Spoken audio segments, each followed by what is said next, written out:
Bonjour les amis, une nouvelle vidéo. Maintenant, celle d'aujourd'hui, elle est à propos du module sciences sociales et humaines. Les amis, j'ai juste une petite remarque parce que j'ai eu un commentaire qui m'a vraiment, je dirais pas blessé, mais je dirais vraiment, il y a des gens qui sont vraiment négatifs. Quelqu'un il m'a dit, vous parlez, ça c'est du français. Moi, je prétends pas de parler français. Moi, je suis en train d'apprendre avec vous pour améliorer mon oral et je sais mon droit. Et c'est pas de vous de me dire de me stigmatiser avec et de me faire des caricatures. Moi, je vous connais pas. L'essentiel, ce qui me concerne, c'est mes convictions. Bon, je ferme cette remarque. Bon, aujourd'hui, on va entamer par la science sociale et humaine. Bon, bien, mesdames, messieurs, mes amis, les camarades de cette spécialité, sachez bien que la science sociale, c'est tout à fait un autre monde. On ne parle pas de la grammaire, on ne parle pas d'études de texte. C'est un module. Ici, mes amis, on parle c'est-à-dire la langue, la matière grise de la langue. Parce qu'on sait bien que lorsqu'il s'agit de sciences sociales et humaines, on est dans le domaine scientifique, on est dans le domaine de la philosophie. Alors, si vous n'avez pas la langue, vous ne connaissez pas la langue, vous n'avez pas le lexique nécessaire, je ne dirais pas que vous ne pouvez pas continuer, mais vous trouvez très fatigant d'acquérir et de continuer et de comprendre parce que ce module, il est très très basé sur le sens. Il y a ce qu'on appelle le sous-entendu. On parle de sens, on parle de notions, on parle d'idées qui sont implicites. C'est que, c'est-à-dire, je dirais pas les gens chevronnés, mais les gens qui sont capables de comprendre la langue française, ils peuvent, c'est-à-dire l'apprendre, c'est-à-dire des deux côtés, à gauche, à droite, en bas et de tous les côtés, peuvent comprendre. Bon, ça c'est ma vision en tout cas. Ce que je lis, c'est pas une vision, mais parce que je suis un lecteur. L'essentiel, il y a plusieurs concepts. Il y a par exemple, on va entamer par la définition de la psychologie. Et puis on arrive à la sociologie, on évoque la date exacte. Ici, on a la cité idéale, selon Platon. Et puis on a la composition de cité idéale, les composantes, c'est-à-dire comment elle est composée cette cité idéale. Et puis on arrive à la classification des régimes politiques. Comme par l'aristocratie, la démocratie, l'oligarchie, la démocratie et la tyrannie.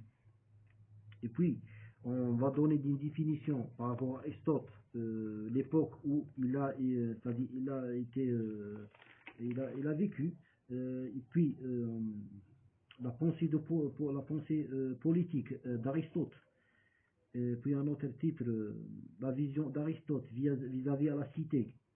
Les différences entre la vision de Platon et Aristote, ça c'est très important. C'est-à-dire l'auteur ici, il nous donne une comparaison entre Platon et Aristote. Bon, sur le plan économique, puis on a la philosophie des Lumières, c'est-à-dire par rapport au siècle Lumière, les caractéristiques des périodes Lumière. Ça c'est connu, c'est facile à les soustraire. Bon, et puis bon, à la fin, dans votre cours, vous trouvez quelques noms de philosophes comme Jean-Jacques Rousseau, comme Charles Montesquieu. Bon, et puis vous arrivez à un autre cours qui s'agit de ce qu'on appelle une minute. Je pense que c'est la psychanalyse. La psychanalyse, oui, la vision de la psychanalyse. Les étapes qui représentent la psychanalyse. Le précurseur de la psychanalyse. Ça, c'est le dernier cours. Parce que vous savez bien que vous avez forcément des textes longs. Vous devez les résumer. Je vous conseille juste de prendre l'essentiel. Lorsque vous lisez par exemple par rapport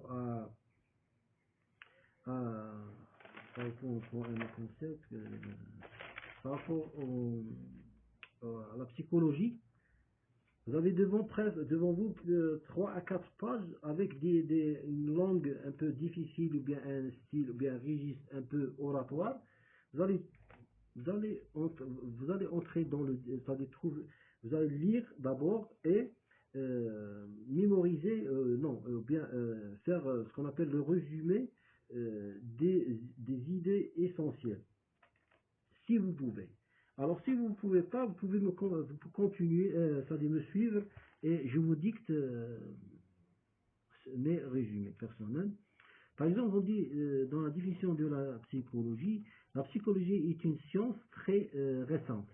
En Occident, virgule en grec, euh, ce mot qui signifie psychné,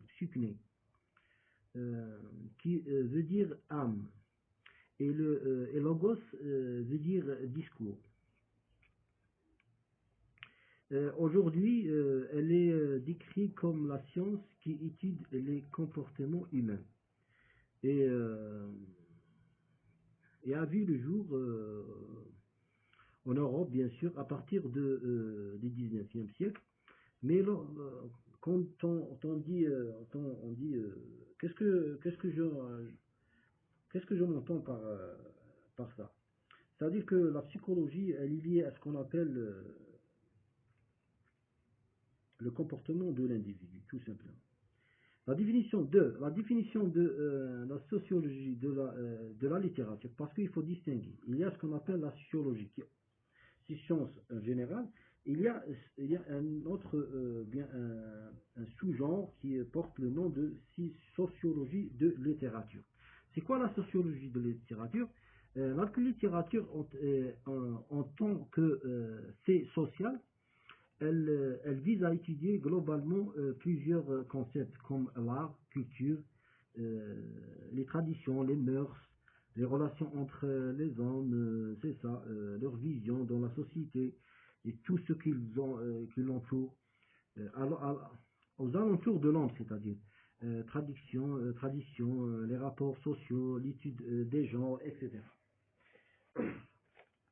Bon, la sociologie au XXe siècle, deux points à la ligne, ça c'est un titre. Elle se trouve, c'est-à-dire,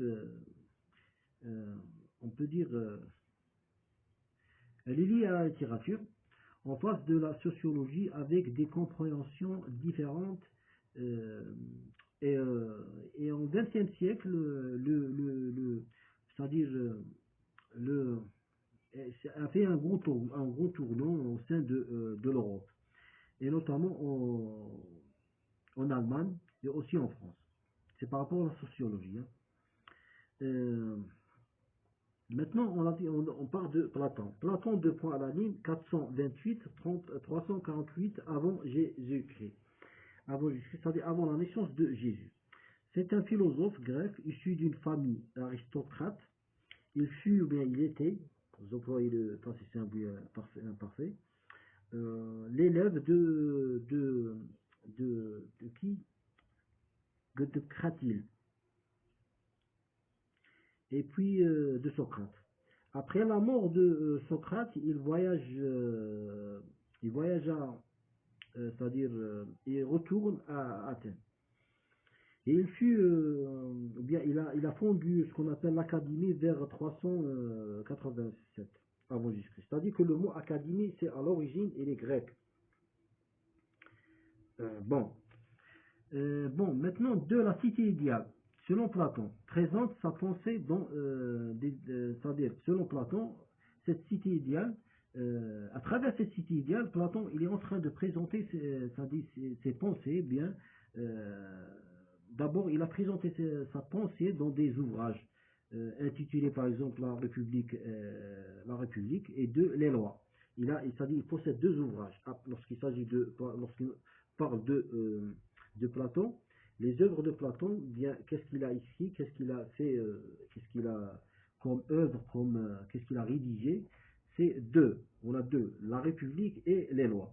Dans la République, Platon il propose une cité modèle, c'est-à-dire une cité modèle de société. elle incarne, c'est-à-dire la perfection, elle incarne l'égalité, la justice, etc. Dans cette cité, on trouve l'incarnation, je dirais l'incarnation de la justice et le bonheur, on a dit ça.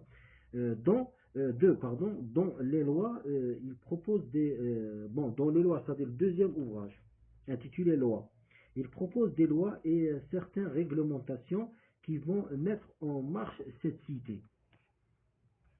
C'est-à-dire, selon lui, il a fait toute une sorte d'organisation. Pour lui, la cité, voilà, vous avez le modèle qui est la cité idéale. Mais à condition que cette cité idéale, elle doit être, comment dirais-je, elle doit suivre le règlement que lui il propose dans les deux ouvrages, La République et les lois. Maintenant, la composition de la cité idéale, selon Platon. Cette cité idéale, elle est composée de ce qu'on appelle 1. Les esclaves, 2. Les artisans et commerçants, et 3. On a les gardiens. Ça, c'est très important à les retenir. Ça, les composantes de la cité idéale. On va commencer avec les esclaves. Les esclaves sont des outils, sont au service des citoyens. Ils disposent pas de droits civiques. Ils n'ont pas de droits. Par exemple, le droit de donner leur opinion, le droit, je sais pas, d'être citoyen. Par rapport à l'Antiquité, on parle de l'Antiquité, par rapport à l'Antiquité, ils ont pas des droits par rapport à leur fonction, par rapport à leur catégorie ou bien à comment ils sont qualifiés dans cette cité. 2. Les artisans et commerçants. Ce sont des étrangers et ils disposent pas de droits. C'est-à-dire, eux, ils sont aussi, on dirait, dénudés de droits. Ils n'ont pas de droits parce qu'ils sont considérés comme des étrangers. Par rapport aux droits civiques, ils n'ont rien. 3. Les gardiens qui assurent, c'est-à-dire, et veillent sur la sécurité de cette cité. Et dans les gardiens, on a des types. Les types de gardiens, on a des auxiliaires, entre parenthèses, assurent la sécurité interne et externe. 2, on a les parfaits, entre parenthèses, assurent la gestion et l'harmonie de la cité. Et on a ce qu'on appelle, dans le troisième, on a les rois philosophes. Les rois philosophes, pour Platon, bien selon Platon, la cité idéale, elle est statique. Elle est statique. Cette cité, c'est-à-dire par rapport, ça c'est un autre titre, il n'est pas parmi les composants. Vous pouvez juste mettre NB ou bien NB, vous pouvez mettre un B. Selon Platon, la cité idéale, elle est statique. Elle ne bouge pas, elle est statique. Bon, elle ne bouge pas, elle est statique et elle ne doit pas être changée. Car selon lui, le changement n'engendre que la décadence. C'est-à-dire la perte et la décadence. Pour lui, il est pour la stabilité. Et puis on arrive à la classification des régimes politiques. On a plusieurs régimes. On commence par... D'abord, on dit que selon Platon, il y a 5 régimes politiques. Selon la vision philosophique de Platon, il existe 5 régimes politiques. Chaque régime fondé sur des principes, c'est-à-dire il incarne des principes. 1. L'aristocratie. C'est le régime parfait, celui qui possède le pouvoir. Entre parenthèses, le roi philosophe. Le roi philosophe. Bien, le roi philosophe, c'est-à-dire il appartient. Le roi, il est roi, il est en même temps philosophe. Il a, c'est-à-dire une vision. 2. On a la timocratie. C'est un régime fondé sur l'honneur au sein de la famille royale. Tout simplement. C'est un régime fondé sur l'honneur au sein de la famille royale. Vous n'allez pas ajouter d'autres choses parce que vous allez compliquer les choses, vous n'arrivez pas à mémoriser et retenir les informations. 3. L'oligarchie. L'oligarchie, c'est quoi? C'est un régime fondé sur la richesse. Écoutez, ici, pour donner la définition, vous toujours commencer par c'est un régime. Et vous ajoutez. C'est un régime. Tout, euh, de cette manière. Bon, on a dit l'oligarchie, c'est un régime fondé sur la richesse. 4. La démocratie. C'est un régime fondé sur l'égalité. Et puis, dernière classification régime, on a la tyrannie. Tyrannie, elle vient de tyran. Tyran, c'est une personne autoritaire, despotique, c'est un dictatorial, c'est un dictateur. Ce sont des synonymes de tyran, tout simplement. C'est un régime fondé sur le désir et l'abolition des lois. Par qui? Par un tyran, tout simplement. Maintenant, on va donner une petite description, bien, on va présenter Aristote. Aristote, 384, 322 avant Jésus-Christ, c'est un philosophe grec et disciple de Platon. Il fonda une école et fut le précurseur de Alexandre le Grand. La pensée politique, sa pensée politique, Aristote considère que l'origine de l'homme et la cité doit être liée à la politique. C'est-à-dire, Aristote, selon lui, la cité qui est le centre de la pensée de l'homme, le centre de tout. Sans cette cité, il ne peut pas c'est-à-dire avancer, il ne peut pas développer dans tous les domaines. C'est-à-dire la relation, son survie par rapport à la cité. La vision d'Aristote vis-à-vis à la cité. Maintenant, on va parler de ça. C'est la même chose. Ce que j'ai dit maintenant, c'est la même chose. Vous pouvez le répéter. Le but est la production qui distingue, c'est la reproduction qui distingue l'homme de l'animal. C'est-à-dire l'homme, on le distingue de l'animal. C'est un être, on ne parle pas de cerveau, non. Parce que cette période, elle est liée à l'Antiquité. Selon la vision d'Aristote, il parle de la cité. Pour lui, la cité, c'est le cerveau. C'est le cerveau, c'est tout, c'est le centre, c'est tout. La justice et l'injustice sont, bon, la justice et bon, je ne vais pas parler de ça.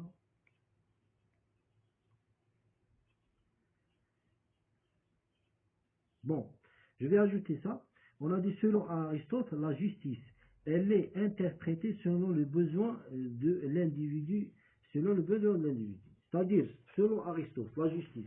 Lorsqu'on dit, par exemple, lorsqu'on pose la question à Aristote, que vous voulez dire par la justice, monsieur Aristote? Alors, il va nous répondre il va nous dire que la justice, elle est liée aux besoins de l'homme. C'est-à-dire, on cherche la justice par rapport à la richesse, par rapport c'est-à-dire aux individus, et par rapport c'est-à-dire par rapport à un individu qui est riche, par rapport à un individu qui est un simple citoyen.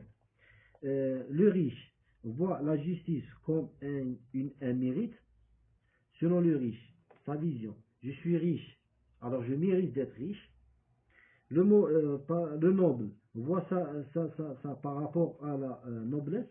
Je suis noble, je suis par exemple fils de, je sais pas moi, de, de- d'un noble, d'un personnage connu. Alors, c'est mon droit, je, je mérite d'être noble. Le simple citoyen voit la justice dans la liberté, parce qu'il n'a pas d'autre alternative. Je suis libre, alors ça c'est la justice pour moi.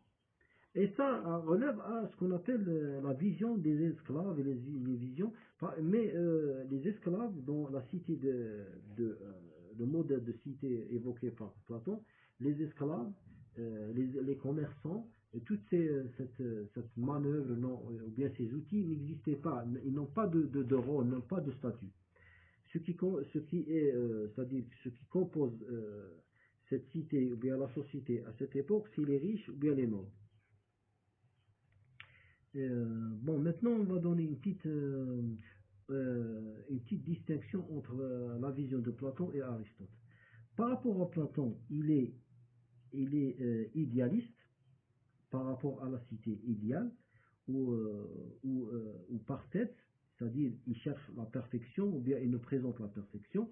Selon Aristote, il analyse la réalité et il propose un système politique, c'est-à-dire préférable.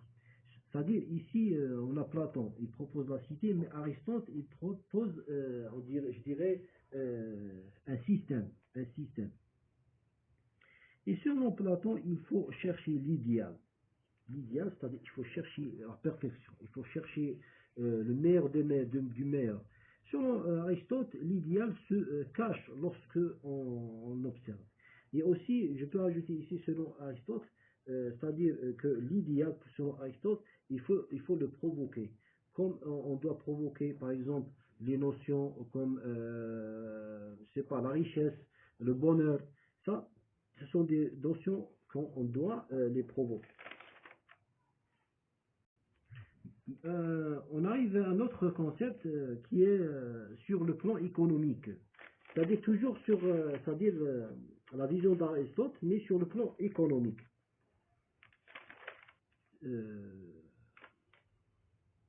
Pardon, c'est pas par rapport à Aristote, par rapport à Platon. Sur le niveau... non, oui, c'est par rapport à Aristote, pardon.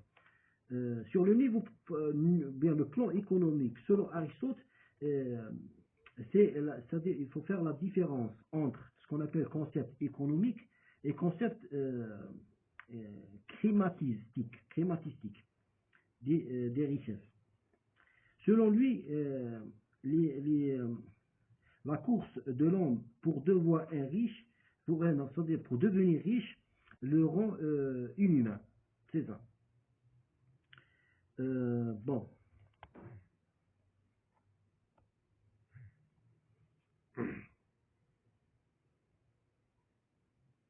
Maintenant, on va parler de siècle de lumière. Dans le siècle de lumière fut le mouvement, on a dit philosophique, bien apparu en Europe, et fut, c'est-à-dire l'indignation et l'indignation une grande, bien un large groupe de penseurs et de philosophes qui s'indignent contre la monarchie, contre les idées qui sont, ou bien contre ce qu'on appelle l'obscurantisme, incarné par ce qu'on appelle les protagonistes qui veulent entraver la mission ou bien le but du siècle de lumière. Les caractéristiques, sont connues, les caractéristiques par la montée de la bourgeoisie, le développement technique, les progrès scientifiques, la vision, les nouvelles visions, les nouveaux sujets, dépasser les limites, évoquer des sujets, parler sur des sujets qui sont tabous, etc. Et à la fin, on a deux philosophes que vous devez les retenir. Là, c'est pas à la fin, avant le dernier cours. On parle de Jean-Jacques Rousseau. C'est un homme et penseur. C'est un homme c'est-à-dire de philosophe, bien je dirais, c'est un penseur, philosophe. J'ajoute juste l'année 1712, 1720, 70. L'auteur dit, par rapport à Rousseau, l'homme est passé de l'état matériel à l'état social par un contrat collectif. Charles Montesquieu, 1689, 1755. Pour Montesquieu, ici on parle de la notion, ce qui pense, c'est-à-dire les visions, bien la vision de ce philosophe. Pour Montesquieu, il a divisé sa réflexion en trois éléments: la distribution des pouvoirs, les régimes politiques et la théorie du climat. Et puis on arrive à le dernier cours qui est la psychanalyse. Bon, la psychanalyse, il faut savoir que la psychanalyse, c'est l'étude profonde de l'homme. C'est l'exploration profonde de l'individu. C'est ça la psychanalyse. Ces étapes: 1. La période d'investigation des processus physiques. 2. Méthode de traitement des troubles psychique. Et 3, l'ensemble des théories, je dirais, psychologiques construites à partir de cette méthode et de la pratique thérapeutique. Ces 3 définitions renvoient à un champ d'interrogation, ou bien d'investigation, pardon. Ces 3 définitions renvoient à un champ d'investigation. C'est-à-dire que la psychanalyse, son but, c'est l'investigation. C'est-à-dire la recherche. Le précurseur de la psychanalyse, c'est Sigmund Freud, 1856-1939. Il fonde ce qu'on appelle l'exploration, l'investigation et la description d'analyse des processus psychiques. Selon Freud, il existe chez l'humain une inconscience dynamique qui est constituée par ce qu'on appelle le refoulement des pulsions et désirs de la vie. Et 2, la pulsion sexuelle, par exemple, entre parenthèses, libido, elle a un rôle important et primordial dans la personnalité psychique et affective de l'homme. Ça, vous devez juste, je dirais, vous devez l'écrire, ça c'est très important. Le réécrire et essayer de le tenir ce que vous pouvez. On a terminé. Je pense que c'est fatigant, c'est vrai, c'est fatigant, parce qu'il y a des thèmes scientifiques et philosophiques. Espérons que ce livre serait bénéfique pour vous et à la prochaine.